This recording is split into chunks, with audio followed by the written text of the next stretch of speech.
Shalom saudara, puji Tuhan kita berjumpa kembali di dalam Rehat, Renungan Hati Sehat dari Gereja Baptis Indonesia Ngadinegara. Pagi hari ini saya mengajak saudara untuk kita bersama-sama merenungkan firman Tuhan supaya kita memiliki bekal dalam menjalani kehidupan ini dan tentu supaya semakin hidup kita berkenan di hadapannya. Mari sebelumnya kita siapkan hati kita berdoa terlebih dahulu. Tuhan, kami mengucap syukur untuk kasih yang Kau berikan atas setiap kami, sehingga pagi hari ini kami boleh bersama-sama merenungkan kembali firman-Mu melalui renungan hati sehat ini ya Tuhan. Kiranya Kau siapkan hati setiap kami, sehingga setiap firman yang kami dengarkan hari ini boleh menjadi kekuatan bagi setiap kami ya Tuhan, bertumbuh dalam kehidupan kami, sehingga kehidupan kami semakin hari semakin berkenan di hadapan-Mu. Juga urapi hamba-Mu dalam menyampaikan, kiranya Tuhan Kau memberkati, menyertai, dan Roh Kudus-Mu yang membimbing, sehingga setiap apa yang disampaikan hari ini boleh berkenan di hadapan-Mu.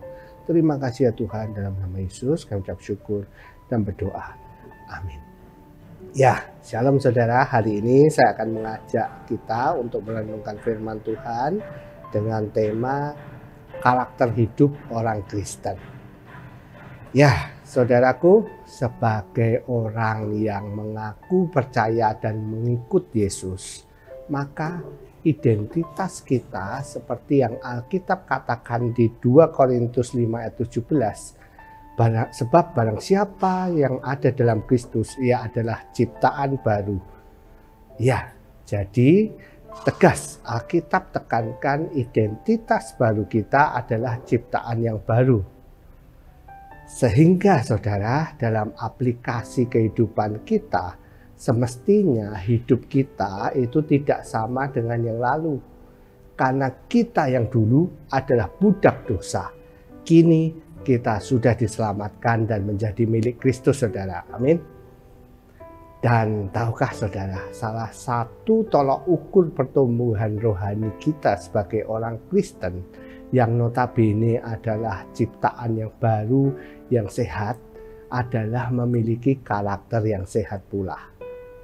Di mana dalam hal ini keserupaan dengan Kristus adalah tujuan utama dari seluruh pengajaran kekristenan. Oleh sebab itulah saudaraku, penting bagi setiap kita pagi ini untuk menyadari bahwa mengembangkan karakter Kristus adalah tugas terpenting dalam kehidupan kita sebagai orang percaya. Sebagai milik kepunyaannya, sehingga kita benar-benar dapat hidup semakin hari itu semakin berkenan di hadapannya. Pertanyaannya, bagaimana caranya? Mau tidak mau, sebagai orang percaya, jika kita ingin mengembangkan karakter Kristus dalam kehidupan kita, maka saudara, kita jelas harus mau meneladani karakter Kristus sendiri. Walau mungkin memang karena keterbatasan kita sebagai manusia, kita tidak bisa sempurna memiliki karakter Kristus itu.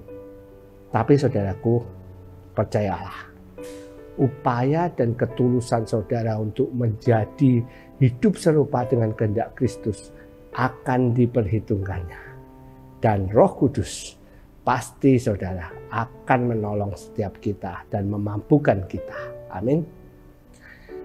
Saudara, sebagai orang percaya, sudah seharusnya kita itu memancarkan jati diri kita sebagai orang percaya. Kita hidup benar-benar bertobat dari manusia lama kita dan menjadi manusia baru dalam Kristus. Hidup senantiasa di dalam perkenaannya, saudara. Saat kita sudah menerima Kristus sebagai Tuhan dan Juru Selamat, hidup kita seharusnya bisa mencerminkan suatu ciri khas yang membedakan kita dengan dunia.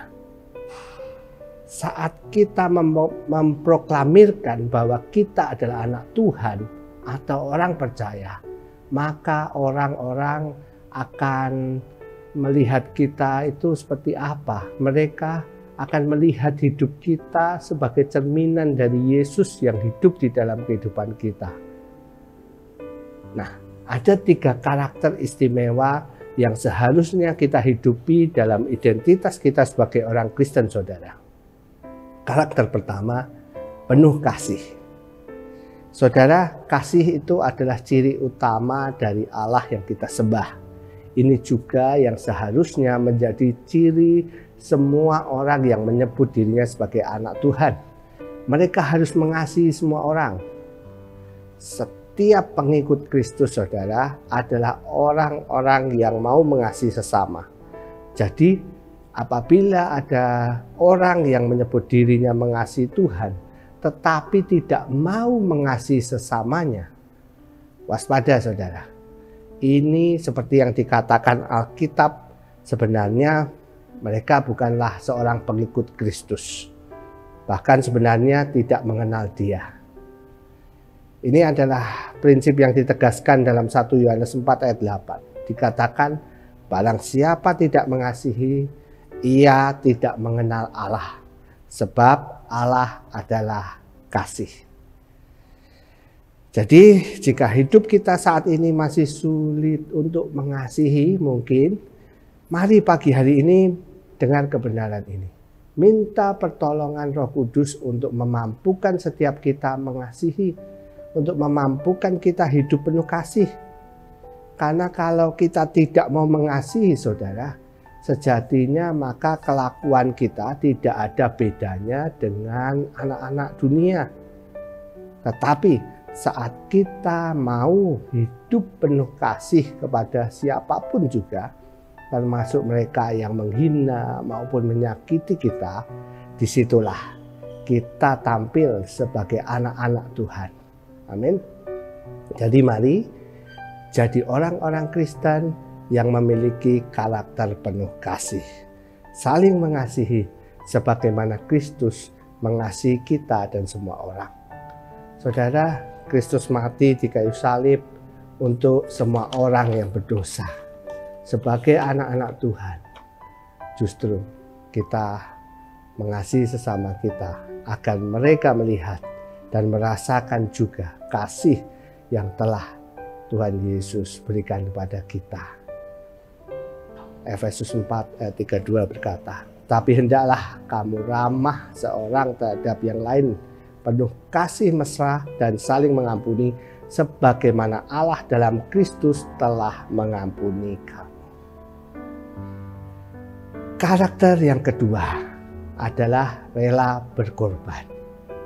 Ini adalah perwujudan tertinggi dari kasih kepada sesama, saudara, di mana kita tidak segan untuk mendahulukan orang lain, bahkan jika perlu untuk berkorban demi mereka. Filipi 2 ayat 3-4 berkata, dengan tidak mencari kepentingan sendiri atau puji-pujian yang sia-sia, sebaliknya hendaklah dengan rendah hati yang seorang menganggap yang lain lebih utama daripada dirinya sendiri. Dan janganlah tiap-tiap orang hanya memperhatikan kepentingan sendiri, tetapi kepentingan orang lain juga. Saudara, ayat ini memang tidaklah ditunjukkan kepada semua orang, tetapi secara khusus ditunjukkan kepada jemaat Tuhan, yaitu para pengikut Kristus, termasuk saudara dan saya pada pagi hari ini yang bersama-sama merenungkan firman Tuhan ini. Tuhan telah membuktikan kasih-Nya yang luar biasa kepada kita dengan mengorbankan dirinya di atas kayu salib. Mati ganti hukuman dosa-dosa kita. Itu adalah bukti kasih-Nya yang tidak dilakukan oleh ilah-ilah manapun di alam semesta ini. Mendahulukan kepentingan orang lain atau pengorbanan. Ini adalah bentuk dari kasih, saudara. Jadi mari kita cek diri kita saat ini. Bagaimana dengan diri kita? Apakah kita lebih mementingkan diri sendiri atau orang lain? Kita harus tahu, saudara, bahwa kasih yang sejati tidak akan pernah menempatkan diri sendiri sebagai yang utama. Bersediakah kita berkorban untuk orang lain?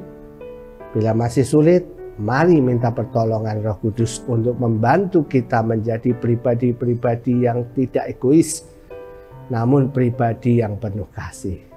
Sehingga mau saling membantu satu sama lain, saling menguatkan, saling mengasihi, menghibur, sehingga kasih Kristus dinyatakan melalui perbuatan kita.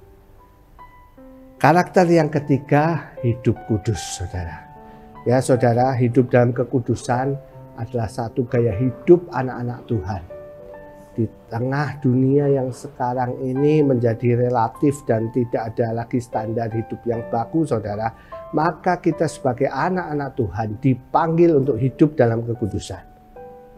Saudara, saat mendengar kata kekudusan, ingat bahwa ini bukan hanya hal yang bersifat moral dan seksual saja, tapi juga dalam pikiran dan perkataan kita. Dalam Filipi 4 ayat 8 dituliskan, jadi akhirnya saudara-saudara, semua yang benar, semua yang mulia, semua yang adil, semua yang suci, semua yang manis, semua yang sedang didengar, semua yang disebut kebajikan dan patut dipuji, pikirkanlah semua itu. Saudara, seorang anak Tuhan bisa saja memiliki moral dan tingkah laku sehari-hari yang kudus. Tetapi jika dalam pikirannya tidak demikian, maka cepat atau lambat pada akhirnya rata-rata pasti ia akan jatuh dalam hal-hal yang tidak kudus.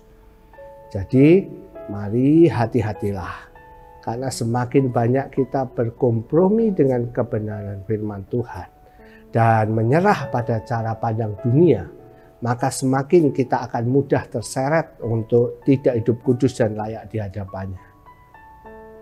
Jadi saudaraku, 3 karakter ini mari kita hidupi sebagai umat Tuhan, agar kehidupan kita benar-benar mencerminkan Kristus, memancarkan kasih-Nya, sehingga banyak orang yang akan datang kepadanya dan berkata, kami ingin mengenal Yesus karena kami melihat bagaimana Ia bekerja di dalam kehidupan anak-anaknya. Jadi tetap semangat, jadi saksi Kristus, dan Tuhan Yesus memberkati dan memampukan saudara. Amin. Mari kita berdoa. Tuhan Yesus, kami mengucap syukur buat pagi hari ini kami boleh diingatkan mengenai 3 karakter yang harus kami berusaha terus dalam hidup kami untuk kami hidupi, ya Tuhan. Karakter-Mu yang agung, yang mulia, ya Tuhan.